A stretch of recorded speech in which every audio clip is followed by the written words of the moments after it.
শ্যামবাজার ৫ মাথার মোড়ে তো গিয়েছেন, কিন্তু কেন এই নামকরণ জানেন? শ্যামবাজারের শ্যাম আসলে কে? শোভাবাজারের শোভাই বা কে? কিভাবে এই দুই এলাকার নামকরণ হয়েছিল?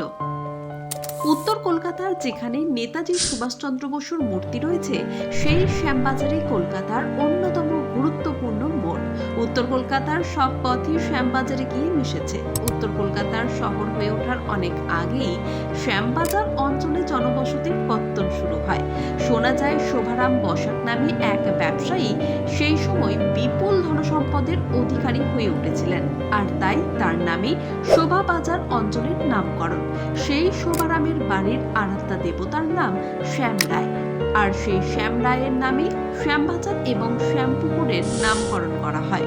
তবে শ্যামবাজারের নামকরণের নেপথ্যে রয়েছে আরও বিতর্ক, কিন্তু এটাকেই সত্য বলে ধরা হয়। এর মধ্যে যদি আপনাদের অন্য কোনো কারণ জানা থাকে তাহলে জানাতে ভুলবেন না কমেন্ট করে।